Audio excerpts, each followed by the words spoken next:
Welcome to the Player Run, Jump, Crouch tutorial. In this video, we'll be learning how to make our first-person controller run, jump, and crouch. I'm going to be using the first-person controller we made in previous tutorials, so if you haven't already, go check that out. Link is in the description. Or you can download the controller itself. Link to that download is also in the description. A common mistake developers make is trying to squeeze everything into one FSM, and it ends up looking like this.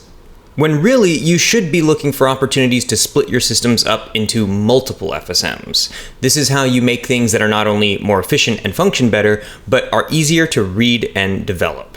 So that's what we're going to be doing today. We're going to be using multiple FSMs that will talk to each other to perform these separate behaviors. All right, so first things first, let's get into our PlayerMovement FSM. We're going to set up our player's jump. So we'll have two states here. First is our state where the player is moving around with walk and run. So let's just call this state move. And we'll have a second state here. This is where our player jumps. So we'll call this one jump. In this first state, we're gonna wanna add either a get button down action or a get key down action. If you use get button down, you can specify the input axis for whatever your jump control is, but that's specific to your project. So for the sake of this tutorial, we're just gonna be using get key down. If you click this little drop-down menu for key and type S, it'll scroll through all of the keys that start with the letter S. So we can go to it until we hit space. Then we'll have this send a new event, call this jump. And we'll add that transition, and we'll have this transition off to the jump state. Now, here in the jump state is where we'll throw in a controller jump action. Let's set a new variable here for the jump height. We'll call it jump height. In our variables tab, we can set that jump height to something like 1. Okay, now over here in our state, take a look at the tooltip for the fall multiplier. If you just leave your mouse over this, it'll say the type is float and extra gravity multiplier when falling. Note, this is on top of the gravity multiplier above. This can be used to make jumps less floaty. Essentially what this is doing is making the gravity stronger for the player only when they're falling from their jump. Without this, you would end up with a jump that people usually say feels floaty. This gravity multiplier has been in practice since the days of the original Super Mario Bros. And you would feel pretty weird without it. So for this fall multiplier, we can set it to something like 2. So that's double the gravity. Okay, now let's go over here and copy our get axis vector action. Just selecting it and hitting Control C or Command C. Come back over here to jump, and we're pasting it in the jump state. Now you'll see this additional section in the controller jump action called in-air controls. This is where you can specify how your character moves differently when they're in the air versus when they're grounded. So let's set our move vector to the player move vector 3, and we could set the max speed to our player speed variable. Now finally, in the last section of the controller jump, you'll see the landing section. Here we can set the landed event to a new event we can call landed. And I'll add that, and we'll send that landed transition up back to move. To keep tidy over here, you can right click on your transition links, link start to the left. Keep this a little clearer. So now when I hit play, when I tell the controller to jump, it asks how high, and then I'm like, well, I told you that's the jump height variable, and then it's like, oh yeah, and then it jumps. So hit the space bar, and we got a jump on our hands. So we could move around and jump, and all that feels pretty good. So let's move on to crouching. So I'm gonna make a new FSM, call it PlayerCrouch. Hit edit. Now we're going to call this first state standing. And then we're going to create a new state, and we'll call this new state crouching. Again, this is a scenario in which you could use a get button down action to use your personal input axes, but we're just going to use a get key down here. Adding a get key down, and we'll open up this drop down menu. Left control is a pretty common.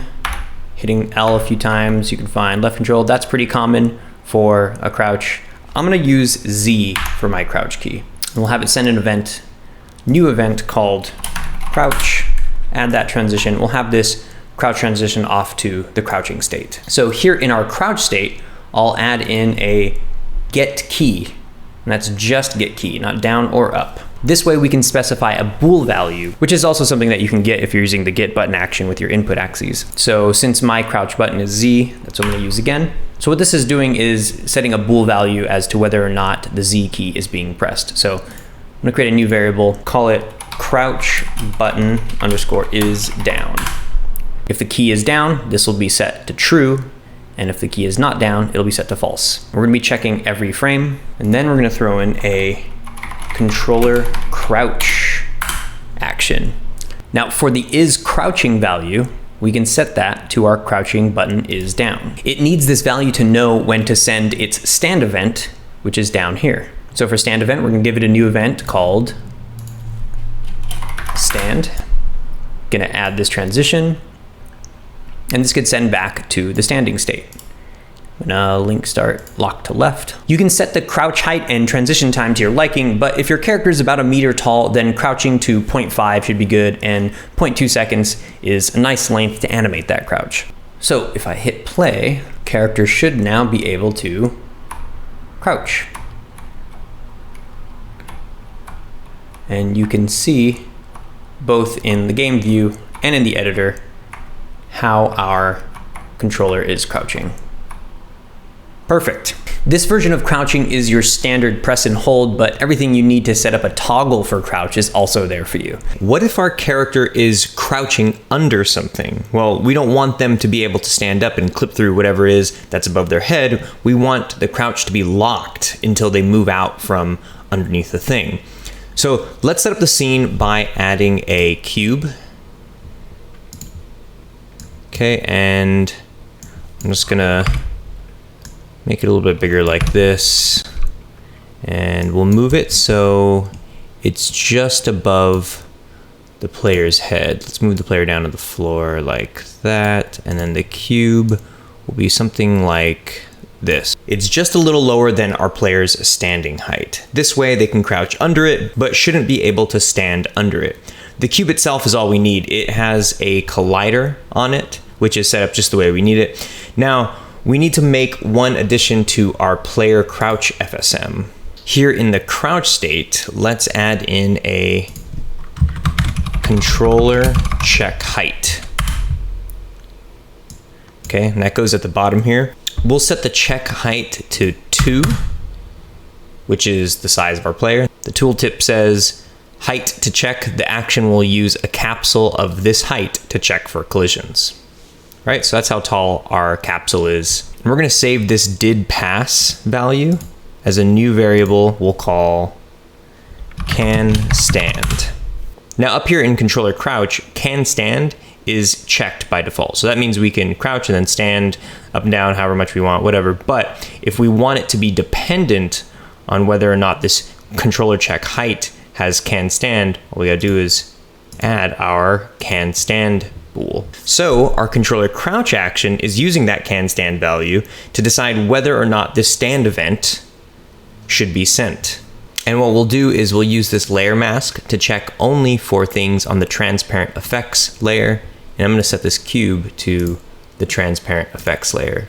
I'm using the transparent effects layer because that's what it's set into the demo scene download. The reason we use that layer in the demo scene download is because we can't add layers to your project if you were to import this into your project. But normally you would make specific layers for your environment colliders. So I bump into this. If I try walking into it, if I crouch, I can go under it.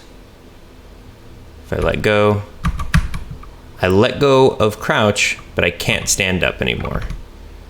But now if I just walk out to the side, I pop up. All right, moving on. All right, so let's move on to running. And kind of a bonus, changing the player's speed when they crouch, since you usually slow down a little when crouching, and change the player height so the player jumps higher when they're running. All right, so I'm gonna add a new FSM and call this PlayerSpeed. Open this up with edit. I'm gonna call this first state walk. Make 2 new states. Call this one run, and this one crouch. Now in the walk state, we're gonna throw in a couple of set FSM float actions. The first one will be used to target the PlayerMovement FSM, the PlayerSpeed variable, and we're going to be setting it with a new variable we can call walk speed. Now over in our variables tab, we can set this walk speed to something like 2. And then this other set FSM float, it'll target the player movement again, except this time the variable will change, will be the jump height. And we'll set it with a new variable called walk jump height. So this is the jump height when they're walking. So going over to the variables tab, and we're gonna set this walk jump height to 1. Again, you could use some get button actions for your own input axes, but we'll just use a couple of get key downs for this next part. The first one will be set to left shift, and it'll send the event run. And then this next one will be set to Z, because that's my crouch button, and we'll have it send a new event crouch.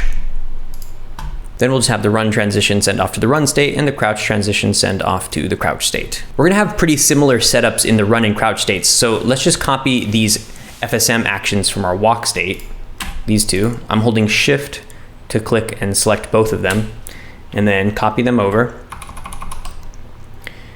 into this run state. The only difference now is that for the speed value, we'll create a new variable called run speed. Similarly with this jump height, we'll have a run jump height.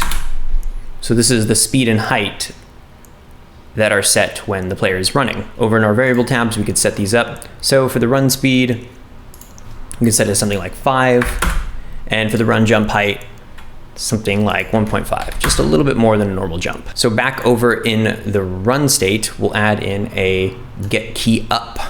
So this is waiting for the key to be released. You can imagine if you're holding the key down while you're over here, it's waiting for you to then let go of it. That's what the up actions are for buttons and keys. Now, since this is running, we're gonna have it set up for left shift, and we'll have it send the event walk. And that'll just send back to the walk state. So we're pretty much going to do the same thing over here in crouch. In the crouch state, we could paste those set FSM actions. The first one will be for player movement, the speed variable, but this time it'll be set by a crouch speed. And then this will be set by crouch jump height.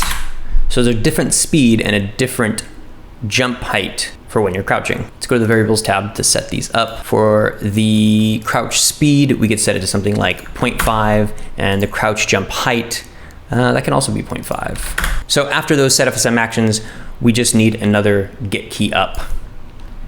And this one's for our crouch. So I'm gonna hit Z, that's what my crouch key was.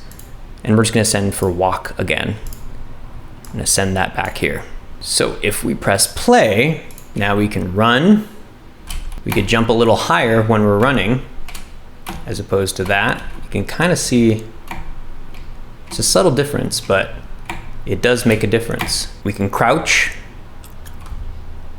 right? And you see how we're moving a little slower now that we're crouching. And when we stand up, we move fast again.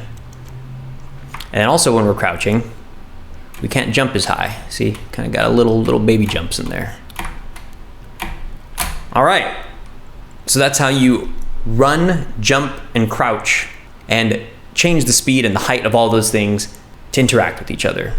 In this tutorial, we altered our PlayerMovement FSM to include a jump state using a controller jump action and a get axis vector to control our movement in the air. Then we added a crouch using the controller crouch action and a couple of get key actions. Finally, we added a PlayerSpeed FSM to change how fast you run and how fast you move when you crouch, using some set FSM float actions.